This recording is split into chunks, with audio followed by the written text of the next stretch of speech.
ఆంధ్రప్రదేశ్ రాజధాని అమరావతికి రెండు వైపులా రెండు బీచ్లు రెడీ అవుతున్నాయి. ఇది కొంచెం వినడానికి ఆసక్తికరంగా ఉన్నప్పటికీ కూడా అమరావతి డెవలప్మెంట్ ప్రాసెస్ అలాగే అమరావతి ప్రణాళికలో భాగంగానే ఆంధ్రప్రదేశ్ ప్రభుత్వం రాజధాని నగరానికి సమీపంలో ఉన్నటువంటి బీచ్లని టూరిజం ప్రదేశాలుగా అలానే ఇండస్ట్రియల్ హబ్లుగా డెవలప్ చేయాలని చెప్పని భావించింది. వాటికి సంబంధించినటువంటి ప్రణాళికలకి మరింత పదును పెట్టేటువంటి ప్రయత్నం చేస్తుంది. అందరికీ తెలిసిందే, అమరావతికి అతి సమీపంలో ఉండేటువంటి రెండు బీచ్లు లేదా రెండు సముద్ర తీరాలు. అవి ఏంటి అంటే, ఒకటి సూర్యలంక, రెండోది మచిలీపట్నం. ఒకటి మచిలీపట్నాన్ని పూర్తి స్థాయి ఇండస్ట్రియల్ హబ్గా, ఎందుకంటే అక్కడ పోర్ట్ బిల్డింగ్ జరుగుతుంది.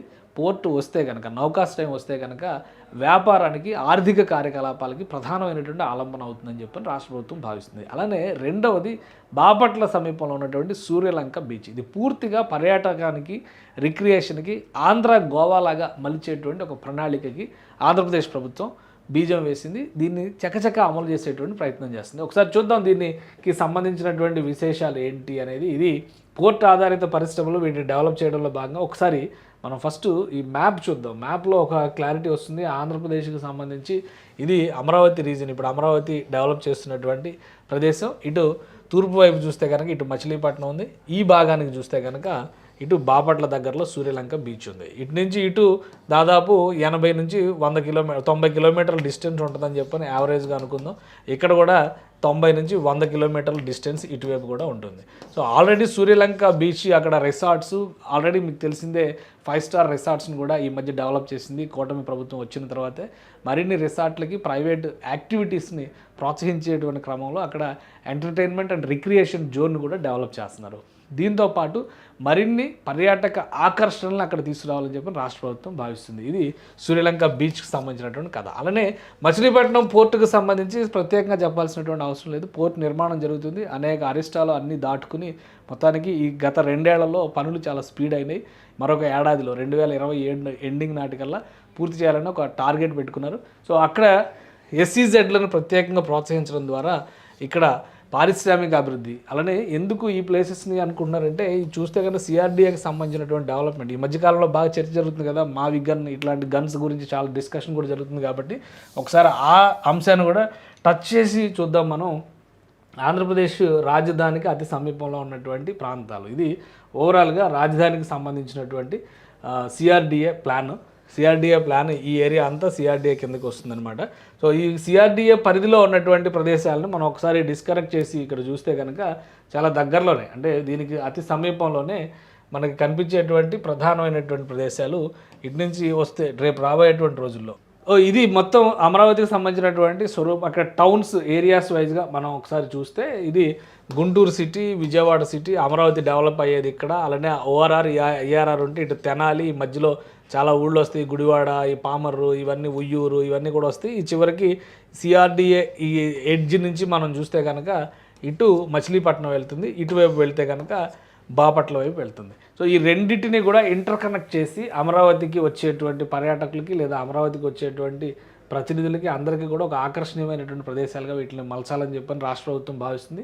అందులో భాగంగానే ఒక ప్రణాళికను ఒకసారి మనం చూద్దాం. మచిలీపట్నం ఇండస్ట్రియల్ గేట్వే కింద దీన్ని అమరావతి గేట్వే అని కూడా అంటున్నారు. దీనికి ఏంటంటే పోర్ట్ ఆధారిత పరిశ్రమలు, ఎగుమతులు, లాజిస్టిక్ హబ్స్ ఇవన్నీ కూడా తెలంగాణ నుంచి కనెక్టివిటీ కూడా ఇక్కడికే ఇవ్వాలని చెప్పని డిసైడ్ చేశారు. అలానే మ్యానుఫ్యాక్చరింగ్ అండ్ ట్రేడ్ ఇండస్ట్రీస్ తీసుకురావడం ద్వారా జాబ్ క్రియేషన్ జరగాలని చెప్పని చూస్తున్నారు. పోర్టు కనెక్టివిటీని పెద్ద ఎత్తున పెంచడం ద్వారా అమరావతి నుంచి, హైదరాబాద్ నుంచి, ఫ్యూచర్ సిటీ నుంచి పోర్ట్ కనెక్టివిటీ ప్లాన్ చేస్తుంది. పోర్ట్ ఆపరేషన్స్లోకి వచ్చేలోపు ఈ కనెక్టివిటీస్ అన్నీ కూడా కంప్లీట్ అవ్వాలని చెప్పి అనుకుని దానివల్ల రియల్ ఎస్టేట్ గ్రోత్ ఉంటుంది, అక్కడ ఆ ఏరియాలో ఎకనామిక్ యాక్టివిటీస్ పెరుగుతాయి అనేటువంటి ఒక ఆలోచన. ఇక సూర్యలంక వైపు చూస్తే మనం టూరిజంకి సంబంధించిన హబ్గా, ఇది ప్రశాంతమైనటువంటి బీచ్ కాబట్టి గోవా తరహా టూరిజంని ఇక్కడ ప్రోత్సహించవచ్చు అనేటువంటి ఆలోచన ఉంది. Resorts, weekend destinations, hospitality and travel, దీని ద్వారా వచ్చేటువంటి జాబ్ క్రియేషన్, ఇన్ఫ్రాస్ట్రక్చర్ బూస్ట్ వస్తుంది.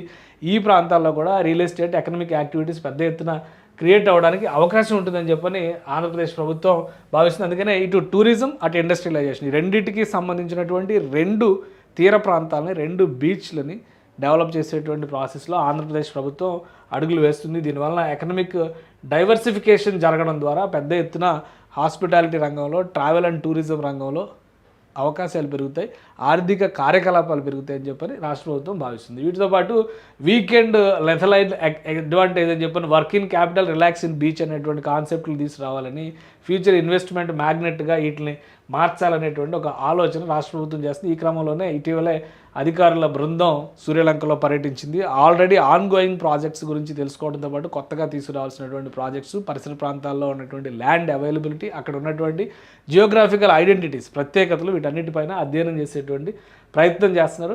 సో సూర్యలంకని ఒక స్పెషల్ టెరిటరీ కింద ఫోకస్ చేసేటువంటి ప్రయత్నం ఆంధ్రప్రదేశ్ ప్రభుత్వం చేస్తుంది. అంటే మీకు పోర్ట్ దగ్గర యాక్టివిటీ చాలా క్లియర్గా కనిపిస్తుంది. ఎందుకంటే ఇక్కడ జరిగేటువంటి యాక్టివిటీస్, మచిలీపట్నంలో నిర్మాణం జరిగేటువంటి యాక్టివిటీస్కి సంబంధించినటువంటి అంశాలన్నీ చాలా క్లియర్గా కనిపిస్తాయి. అక్కడ నిర్మాణం జరుగుతుంది కాబట్టి.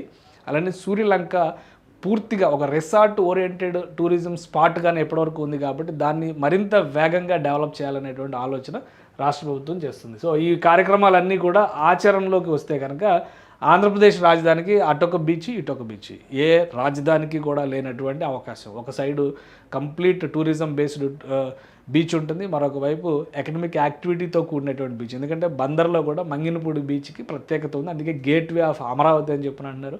రేపు జల రవాణా లాంటి ప్రక్రియలు కనుక ముందుకు సాగితే మరింత ఎక్కువగా అక్కడ పర్యాటక రంగం విస్తరించడానికి అవకాశం ఉంటుంది. సో 2 బీచ్లతో ఉండేటువంటి ఏకైక రాజధాని దేశంలోనే అమరావతి అయ్యేటువంటి అవకాశం ఉంది.